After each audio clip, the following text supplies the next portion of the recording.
drugi A. Drugi A, učiteljica Marina, uvježbala je drugi A razred. Oni su imali zadatak čitati pjesme. Većinom smo čitali pjesme jer su kraće se znali da nećemo stići nešto predugačko, ali su trebali izabrati pjesme iz knjige Idi pa vidi Stanislava Feminića i odabrati. Dobro. I izabrati one pjesme koje su pomalo duhovite, kojima se možemo nasmiješiti.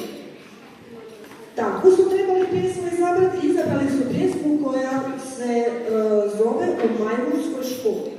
Vidjet ćemo kako se to radi u majmunskoj školi, a nakon toga će nam pokazati pjesme koje nisu smiješne, koje kad pročitamo imaju samo 3 stiha, ali nam trebaju izazvati nekakve dublje osjećaje i zapitati se što je to.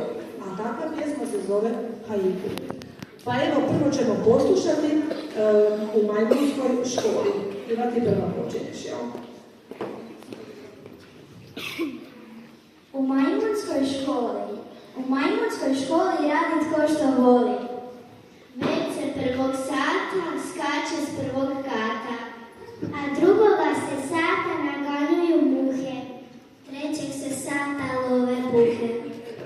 Svi bez izuzetaka učeskog sa grane, nikome ne brane da beru banane.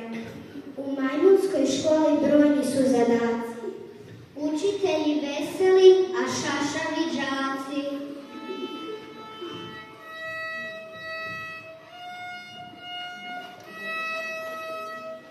Gosti su prošli, miris trave odnose, zvrkavci šute.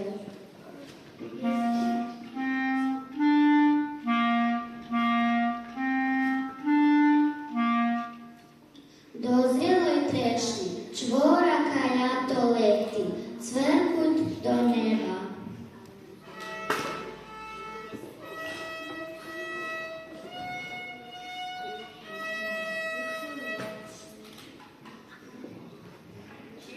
Cvjetaju ruže, leptiri nad ružom lebde, miriše jutro.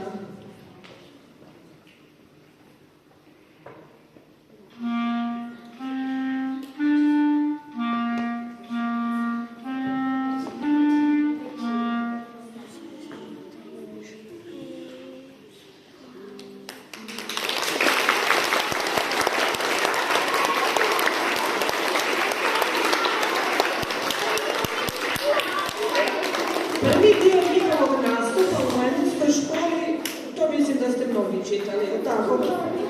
Je li tako u našim školama?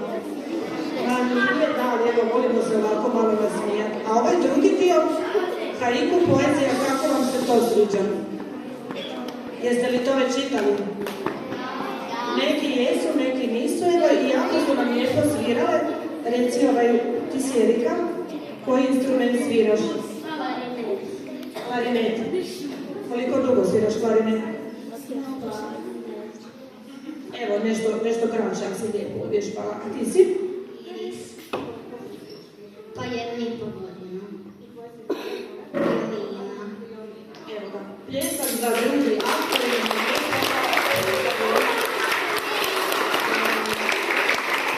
Drugi akt je istraživao i poruke koje možemo pronaći o životinjama. Njihova je učiteljica i njihovi su radovi izloženi, evo ovdje iza njih. Naslovili su ovo životinjske mudrosti, pa između ostalog piše: spor kao puž, mudar kao sova, šepuri se kao paun, šutljiv kao riba i slične mudre izreke. Napravili su i ovakve markere, straničnjake za knjige, pa kasnije tko želi može pogledati kakvi su markeri. A zašto mislite da se uvijek te pouke tako pišu kao sa životinjama nešto?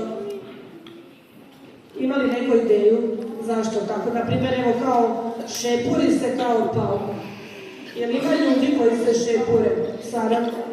Evo, Sara će nam reći što ona misli. Ima ljudi koji se kao šepure, a paun kad raširi svoj rep, to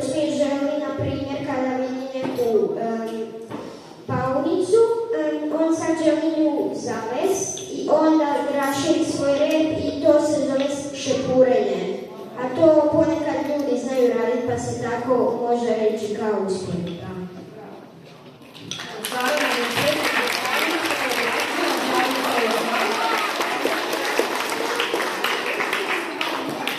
Neki su razredi čitali i basne. To su kratke pričice o životima, iz kojih uvijek imamo pouke kako se trebamo ili ne trebamo ponašati, pa ćemo vidjeti je li to netko isto napravio.